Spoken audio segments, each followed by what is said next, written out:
How's it going, guys? I'm Ryuz and welcome to my channel. I hope you are doing well. Before we start today, we just got some card nerfs and some cards buff. We're going to talk a bit about them, so if you want to skip ahead, you can follow the timestamp.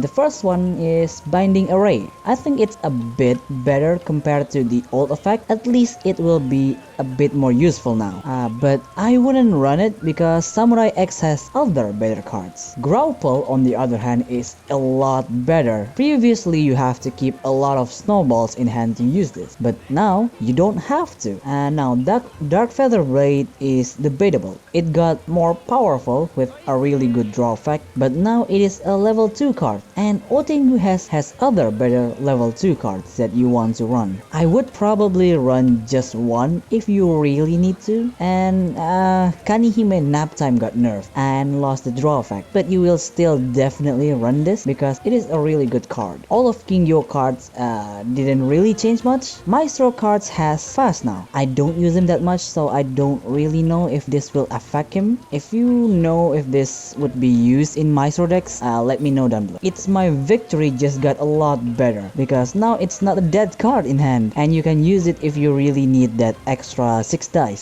Swamp Chronicle is easier to enhance now, but it can still take quite a while to get the full effect. Life Stealing Parasite now works like Taishakuten 10 Good Deeds, which is really good, but Kotokushi is still pretty slow. Then we have Blade Cyclone. It just reduced the enhance effect. My opinion is the same as Swamp Chronicle. It's a good card, but takes quite a while to set up. Feather Blade Cyclone is now insanely good because it also deals damage to the player. Yamawa cards has bigger stats now, and the combat card doesn't have fragile anymore, so that's decent, I guess. Wandering Feather got a health boost. It's still a really good card regardless of the previous health. I don't get it why. There's a lot of other cards that you can enhance. Why Wandering Feathers? But that's it for the card adjustment. Now let's get into the deck rundown, shall we? This is a mid-range deck that focuses on gaining powerful buffs using Kingyo Hime cards and gaining massive amounts of rally using Shiranui and Ichimokuren. The SSR that you've seen here is purely for flex, and if you don't have it, you can replace it with any other cards that you have. So first up, we have Kingyo Hime. She's the buffer of this deck, and because CHUGG has the SSR, Kingyo Hime can easily overpower the opponent in late game. For her, he's bringing 2 Kingyo Cheer, usually is used as fodder to attach Kingyo. 1 Kingyo Cultivation, really useful if you want to attack but don't want to let Kingyo Hime stay in the combat zone. Then we have 2 Fishes Let's Go and 1 There Are Fishes Here to buff up Kingyo Hime's level 1 card. Then 1 Evolve to automatically attach Kingyo if there is none attached. This will save you cards so that it doesn't get wasted as fodders. And 1 Kingyo of Arakawa for flex. Next up is Shiranui. She is another buffer of the deck. She will allow you to attack safely because of her rally buff. For her, he's bringing 1 Song of Truth to reset your assault and hit the opponent one more time. Use this at the correct time and you'll be able to deal a lot of damage. 2 Song of Freedom to gain rally and give one of your Shikigami haste. This will allow you to basically use 2 cards in one turn and still be able to assault. Then we have 2 Evolve because you want to get that 2 attack and 1 shield rally as fast as possible, and 1 Passing Beauty for flex. Then we have Karasu Tengu. Come to think of it, lately my deck showcase has a lot of Karasu Tengu. Oh well, that means he's a lot more useful than in the past. For him, he's bringing 2 Wind Chase to move Karasu Tengu. This will be pretty deadly if you have already evolved him. 1 Feather Trail. CHUGG said if you have 2, please bring 2 of them. 2 Deadly Flock to tank while also reducing the opponent's Shikigami health. 1 Scurrying Crows because he doesn't have another Feather Trail. And to evolve to hit even harder with Karasu Tengu. The last one is Ichimokuren. He will be our backup attacker and utility. For him, he's bringing 2 Wind Charm Break. Projectile free is always nice to have, and because it is Ichimokuren, you can control the timing if you want to destroy the form. 1 Wind Charm Protect. The 5 shield is actually a huge advantage to have because it is pretty rare your opponent can hit more than 5 points to your life. Then we have 2 Arcane Winds to destroy his form and draw 2 cards. You can use this to control the timing of your form cards. Then we have 2 Wind Charm Force. You can never go wrong with another source of rally, and 1 Wind Charm Death to kill any Shikigami that's in the combat zone. CHUGG said if you have the Wind Charm Flash, the trigger card, you can bring that instead of death. Ichimokuren ratio is pretty flexible, so you can bring any form that suits your playstyle the best, but Wind Charm Break and Force is a must if you bring Ichimokuren. Well, that's all for the deck rundown. Moving on with the replays.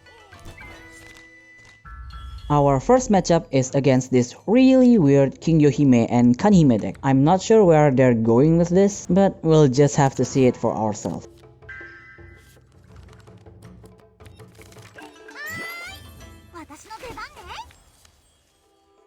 They got the first turn, they're just going to activate Kingyo Hime's spell to attach Kingyo on her and pass. On our turn, we activate Kingyo Cultivation to attach Kingyo that will immediately trigger her skill and attack directly, dealing 4 damage. Then we attack once more with Ichimokuren and pass. On their turn, they activate Nap Time twice. That will trigger their Kingyo Hime skill, attacking our Ichimokuren. Then they will attack with Main Reiki, that will kill our Ichimokuren and they will pass.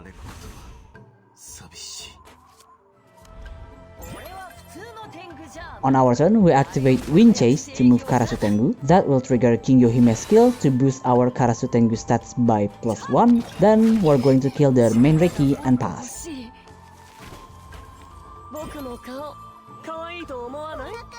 On their turn, they activate another Nap Time, then activate Phase Changing, killing our Karasu Tengu. Then they attack directly with Hanya, that will allow them to Divination 2 and pass.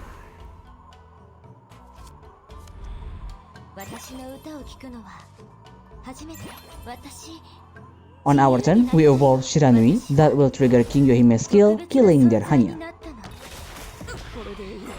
We don't want to risk losing our Shikigami if we attack, so we're just going to pass.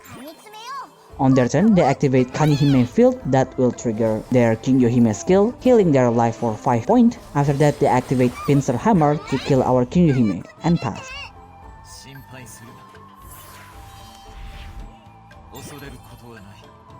On our turn, we put Wind Charm Break on Ichimokuren, then attack directly, dealing 5 damage and pass. On their turn, they activate Fish's Let's Go to power up their level 1 spell, then activate their Art Fishes here to further buff up their level 1. After all that, they activate Get Clamp to deal 3 damage to our Ichimokuren and pass.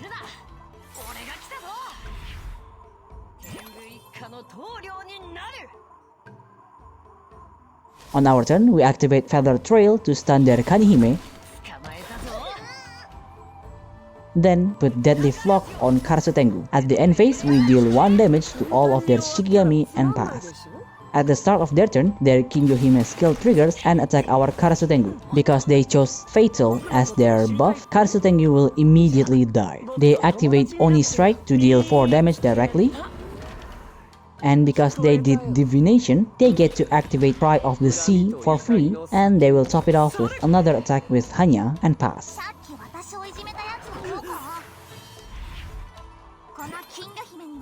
On our turn, we put Wind Charm Force that will activate Ichimokuren form skill, dealing 3 damage projectile. Then we activate Song of Starfire and attack that will deal 5 damage to their health and kill their Kanihime, and we will pass.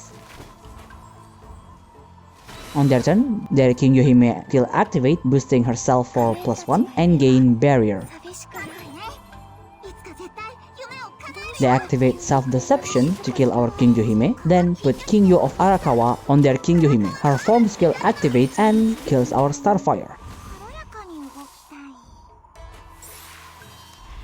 On our turn, we put Passing Beauty on Shiranui and pass. I'm guessing my friend wants to save up the rally for next turn, that's why he passed. On their turn, Kingyo Hime form skill activates and boosts Main Reiki stat, but our Shiranui form says no and reduce their attack by -2 for the turn. They put Mask of Reincarnation on Main Reiki, that will trigger Kingyo Hime's skill, boosting her own stats. Then they put another Kingyo of Arakawa on her, that will activate her form skill 1 more time, dealing 8 damage to our life, and they will pass.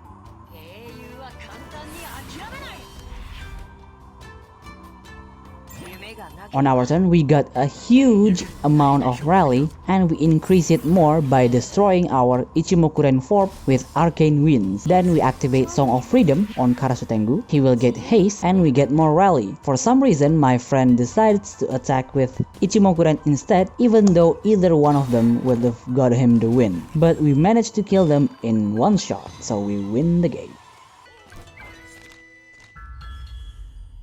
Our second match is up against Tamamo and Taishakuten deck with Dodomeki. I often get Dodomeki and Mainreiki mixed up because they look similar in my eyes, but my hatred for Dodomeki will never change. They get the first turn, so they're just going to attack with Karasutengu and pass.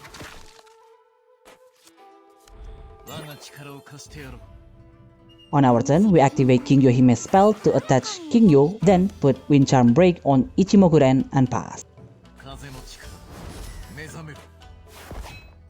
On their turn, Taishakuten skill activates and attach Lotus to our Kingyo Hime. They activate Blazing Pupil to our Kingyo Hime, then they put the Holy King on Taishakuten. That will kill our Kingyo Hime at the end phase. On our turn, we're just going to attack directly with Ichimokuren and pass.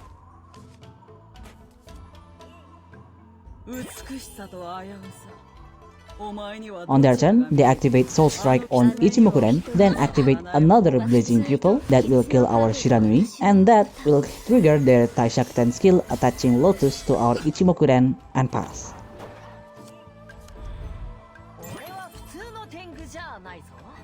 On our turn, we activate Feather Trail to drag Taishakuten to the combat zone. Then we're going to ram our Ichimokuren to him, that will kill both of them. Then we activate Wind Chase to move Karasutengu to the combat zone and pass.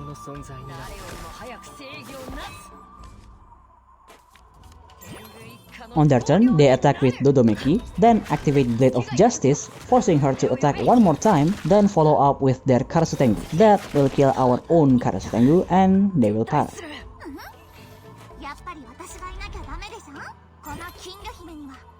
On our turn, we activate Vicious Let's Go. We got lucky and drew Kingyo Hime's spell, so we're just going to activate it right away and pass. On their turn, they are just going to attack with Tamamo, then activate Wind Chase to move Karasutengu to the combat zone and pass. On our turn, our Kingyo Hime skill activates and attack their Karasutengu, leaving him with 1 health left. We activate Song of Starfire, then attack. That will kill Karasutengu and deal 2 damage to their life. Then we activate Song of Truth to reset our assault and attack one more time, and that will deal another 2 damage to their life and 2 damage to Dodomeki, and we pass. On their turn, they put the Holy King on Taishakuten, that will attach Lotus to our Starfire. Then they activate 10 Good Deed to kill our Kingyo Hime. At the end phase, our Starfire will die and they will pass. On our turn, we put Deadly Flock on Karasutengu, then attack directly, dealing 4 damage. At end phase, Dodomeki will die and we pass. On their turn, they put Ninetales Inferno on Tamamo, that will immediately activate the form skill, dealing 6 damage to our Karasutengu. After that, they activate Do Good Deeds on Karasutengu to reduce his attack and attach Lotus. At end phase, Karasutengu will die and they pass. On our turn, we put Passing Duty on Shiranui, then attack directly with Ichimokuren and pass. On their turn, their Taishakuten will attach Lotus to our Ichimokuren, that will trigger Tamamo's form, killing our Ichimokuren. We gain 6 health because of Passing Beauty random effect. They then evolve Tamamo and attack directly with Karasutengu. That will trigger Tamamo form once again.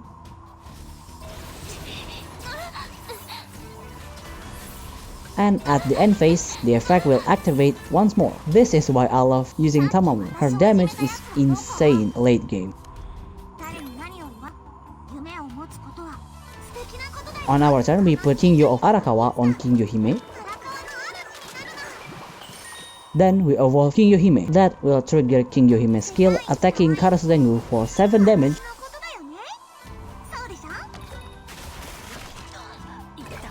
and we pass.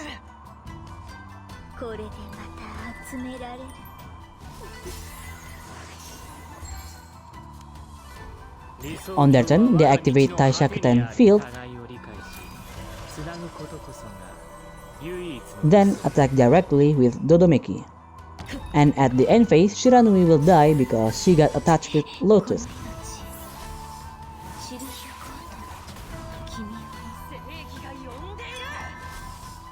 On our turn, Kingyo Hime will power up the level 1 card. We evolve Karasutengu because one of the cards gain fast, then put Deadly Flock on him. And attack that will deal 5 projectile to Dodomeki and deal 5 damage directly. That will trigger Kingyo Hime's skill to attack directly, dealing 7 damage plus another 4 damage projectile from Karasutengu, and we win the game. Well, that's all for today's video. I certainly hope you enjoyed it. Well, that was an interesting take on Kingyo Hime, and it is pretty cheap too. I also got another deck that I want to show you on Wednesday, so look forward to it. Anyway, if you want to support the channel, I have Patreon and Ko-Fi links down below. And as usual, if you have any kind of feedback, leave it down in the comments, and see you next video. Bye!